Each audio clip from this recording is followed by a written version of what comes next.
Bismillahirrahmanirrahim. Assalamualaikum warahmatullahi wabarakatuh. Perkenalkan, nama saya Denamet Abdillah dengan NIM A210240002. Di sini saya akan menjelaskan pengerjaan saya mengenai projek UAS untuk mata kuliah akuntansi perpajakan. Berikut soal yang diberikan yaitu PT Negara Sejahtera. Di sini memiliki 5 transaksi itu. Nah, nanti saya akan menjelaskan satu persatu agar penjelasan lebih detail lagi.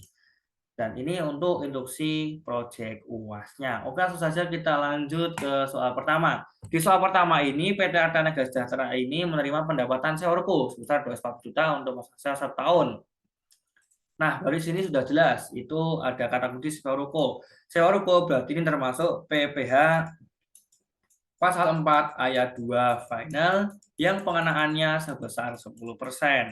Kenapa? Karena objek pajak dari PPh 4 ayat 2 final itu berupa sewa tanah atau bangunan. Nah, ini jelas bangunan berupa ruko. Lalu kenapa final? Karena objeknya jelas, ada nilai sewanya jelas 240 juta, lalu ada masa sewanya selama 1 tahun. Seperti itu. Berarti di transaksi ini pendapatnya termasuk pendapatan yang tidak diperhitungkan kembali dalam penghasilan kena pajak.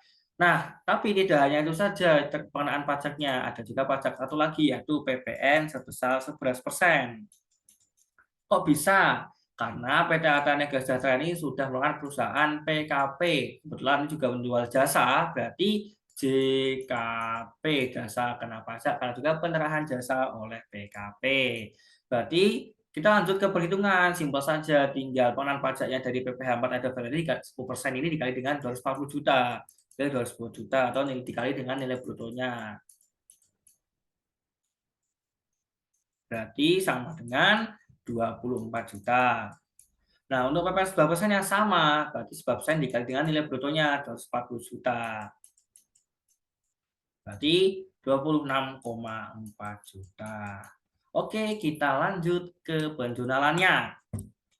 Di sini PT Arta Negara Sejahtera itu berbasis akrual. Maka dari itu jurnalnya di akun pertama ini bidang usaha dan bukan kas karena berbasis akrual. Jadi bidang usaha ini di debit karena kelompok harta satu nomornya di debit, berarti 6.400 di debit.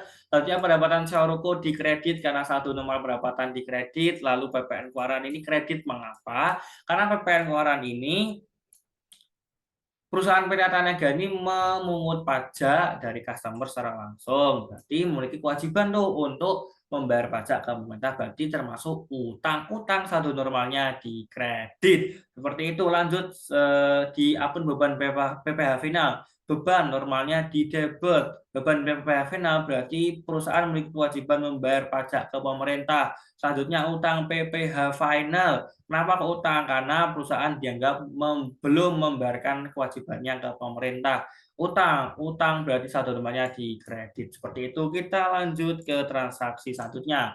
Yaitu PT Arta Niaga Sejahtera memperoleh pendapatan dari jasa pelayaran dalam negeri sebesar 1,5 M.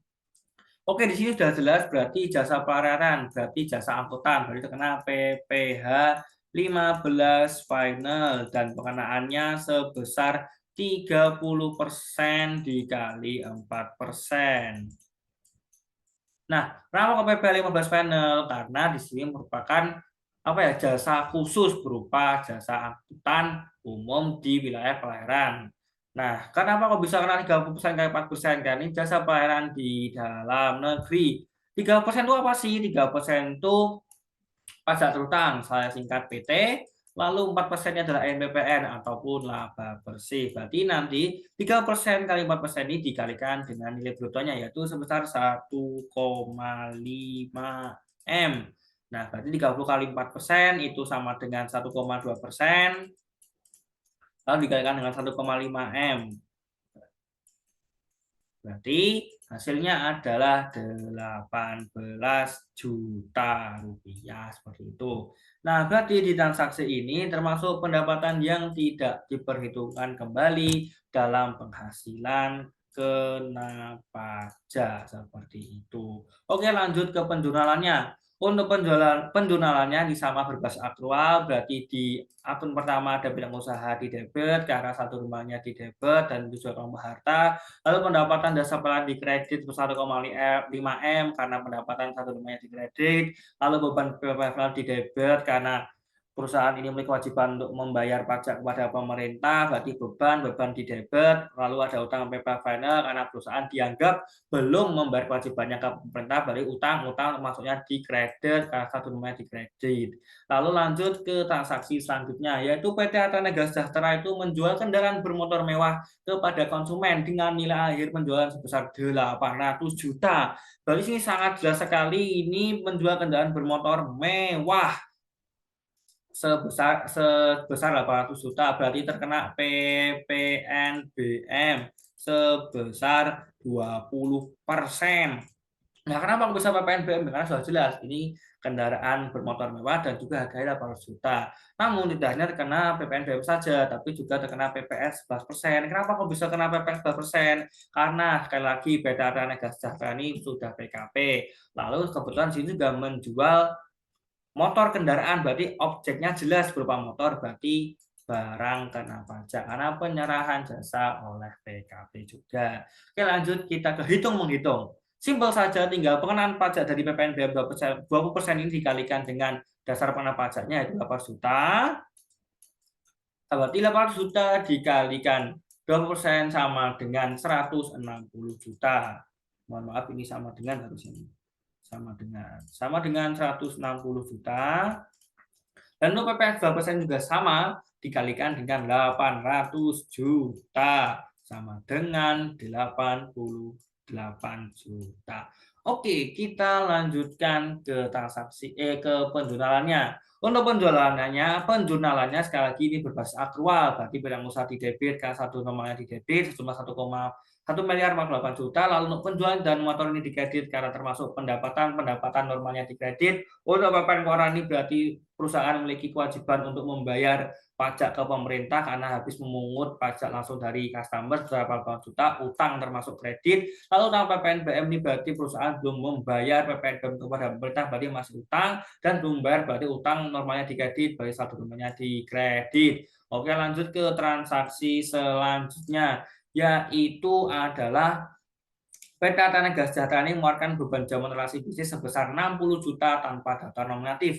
Nah, ini berarti PT Artanega Sejahtera ini mengeluarkan duit sebesar 6 juta untuk jam relasi bisnis dan tanpa daftar nominatif. Berarti sudah jelas ini tidak dapat dikurangkan atau non-deductible expense karena syarat pajak itu menyatakan bahwa ada bukti, ada pembuktiannya. Namun di sini tidak ada bukti alias tidak ada daftar nominatifnya seperti itu. Berarti untuk penjualannya sama seperti akun beban pada umumnya, bebannya didebit karena saldo normal beban didebit dan utang usaha dikredit. Kenapa? Karena dianggap belum membayar jaman relasinya. Satu utang usaha, utang normalnya dikredit seperti itu. Oke, lanjut ke transaksi terakhir, yaitu PT Artanega Sejahtera itu membayar beban gaji karyawan sebesar 300 juta.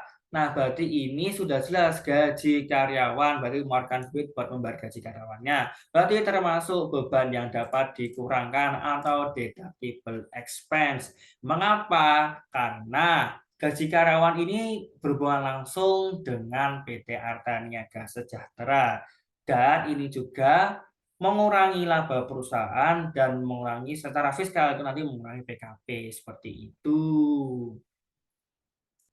Nah, selanjutnya ini juga nanti terkena PPh 21 karena nantinya PT Artanega Sejahtera ini akan memungut pajak langsung dari gaji karyawannya. Namun karena tidak ada kriteria jelas karyawannya seperti apa, jadi tidak bisa dihitung lebih lanjut seperti itu. Nah, untuk penjualannya itu juga sama seperti beban pada umumnya, yaitu beban didebit karena saldo normal beban itu didebit dan utang gaji dikredit karena dianggap belum membayar gajinya ke karyawannya sendiri, utang normalnya dikredit. Oke, sekian dari saya, kurang lebihnya mohon maaf. Terima kasih. Wassalamualaikum warahmatullahi wabarakatuh.